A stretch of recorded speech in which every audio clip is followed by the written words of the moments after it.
नमस्कार, आप देख रहे हैं एसपीटी न्यूज। पेश है 18 जनवरी रविवार दोपहर 3:15 बजे राजस्थान की बड़ी खबरें।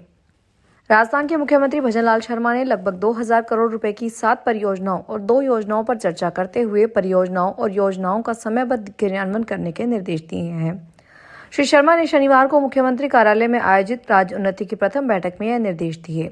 उन्होंने आमजन की परिवेदनाओं पर अधिकारियों से फीडबैक लेते हुए उन्हें राहत पहुंचाई।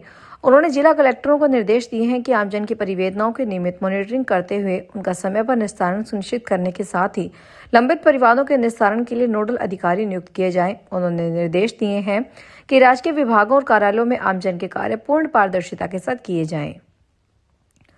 भारत घूमने आई ऑस्ट्रेलिया की युवती से उदयपुर में छेड़छाड़ का मामला सामने आया है।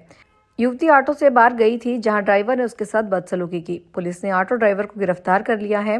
मामला अंबा माता थाना इलाके का है। पुलिस के अनुसार ऑटो ड्राइवर तौसीफ अली को पकड़ा गया है। पूछताछ में उसने कहा कि शराब के नशे में गलती हो गई। सड़क परिवहन एवं राजमार्ग मंत्री नितिन गडकरी ने मध्य प्रदेश के ऐतिहासिक और सांस्कृतिक रूप में समृद्ध विदिशा जिले की प्रगति को नई गति देते हुए वहां 4400 करोड़ रुपए से अधिक की निवेश की परियोजनाओं का लोकार्पण और शिलान्यास किया है।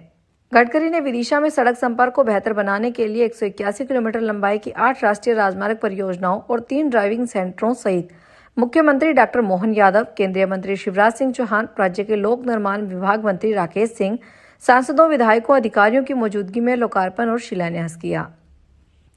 राजस्थान में पेपर लीक मामले को लेकर एसओजी की कार्रवाई जारी है। स्पेशल ऑपरेशन ग्रुप ने सार्वजनिक निर्माण विभाग में कार्यरत सहायक अभियंता सुरेश कुमार बिश्नोई को गिरफ्तार किया है। यह गिरफ्तारी वर्ष 2020 की कनिष्ठ अभियंता भर्ती परीक्षा के पेपर लीक मामले से जुड़ी हुई है। एसओजी के अनुसार आरोपी ने परीक्षा से पहले लीक हुआ पेपर खरीदने का सौदा किया था और उसे याद कर परीक्षा दी। जांच में पैसे के लेन देन से जुड़े सबूत और गवाहों के बयान सामने आए हैं। यह मामला जयपुर के सांगानेर थाने में दर्ज है। एसओजी की लंबी जांच के बाद गिरफ्तारी की गई। इस पेपर लीक प्रकरण में अब तक कुल 43 लोगों को गिरफ्तार किया जा चुका है।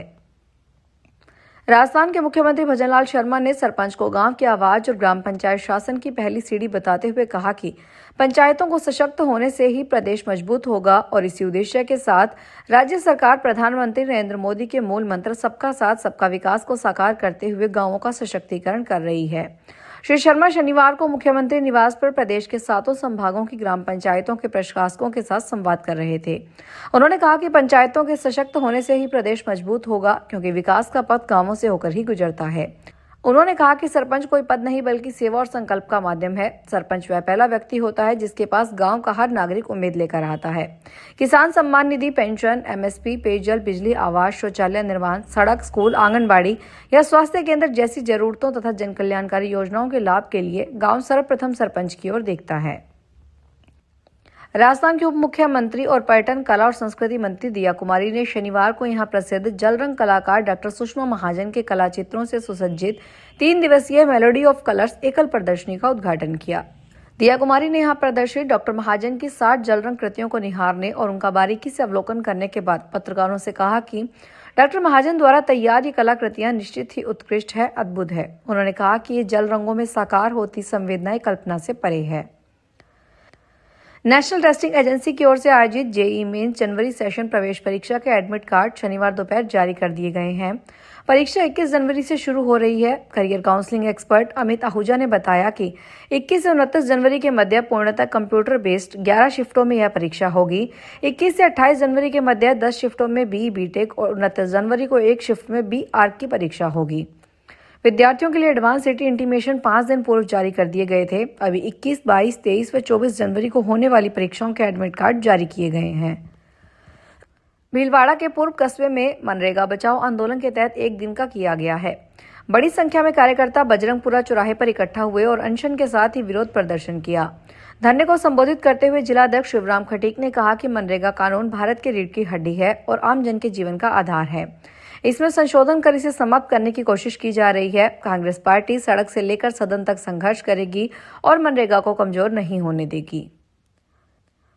किशनगढ़ बास थाना क्षेत्र में शनिवार सुबह एक दर्दनाक सड़क हादसा हो गया। अलवर की ओर से आ रही राजस्थान रोडवेज बस ने बाइक को टक्कर मार दी। हादसा इतना भीषण था कि चुनावी ड्यूटी पर जा रहे बीएलओ महेश कुमार की मौके पर मौत हो गई। मृतक के भाई अशोक कुमार ने बताया कि महेश कुमार अपने बीएलओ और एसआईआर ड्यूटी के लिए बाइक से मूसाखेड़ा जा रहे थे। सुबह करीब 9:15 बजे जब वे बम्बोरा घाटा हनुमान मंदिर के सामने कट के पास पहुंचे, तभी अलवर की ओर से आ रही रोडवेज बस ने उनकी मोटरसाइकिल को टक्कर मार दी। अजमेर रोड पर स्थित हीरापुरा बस स्टैंड के पहले एक फेज की शुरुआत हो गई है। इसके साथ ही शहर में बस संचालन का पैटर्न बदलना शुरू हो गया है। अब जयपुर से अजमेर और आसपास के रूट पर जाने वाली बसें सीधा हीरापुरा बस स्टैंड से रवाना हो रही है। इस बदलाव के चलते 200 फुट चौराहे पर बसों का ठहराव पूरी तरह बंद कर दिया गया है।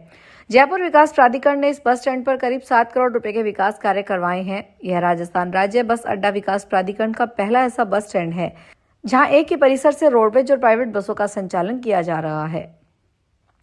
राष्ट्रीय स्वयंसेवक संघ की स्थापना के 100 साल पूरे होने के ऐतिहासिक अवसर पर नागौर विभाग में कार्यक्रमों की एक विशाल श्रृंखला तैयार की गई है।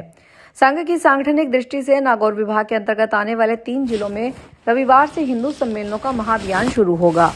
इन आयोजनों के माध्यम से संघ अपनी शताब्दी यात्रा के गौरवमय इतिहास को जन जन तक पहुंचाने के साथ साथ हिंदू समाज में नई चेतना और एकजुटता का संचार करेगा। आयोजन को लेकर स्वयंसेवकों ने पिछले कई दिनों से गांव-गांव और ढानी-ढानी जाकर व्यापक जनसंपर्क किया है, जिससे कार्यक्रमों में बड़ी संख्या में लोगों के शामिल होने की उम्मीद है।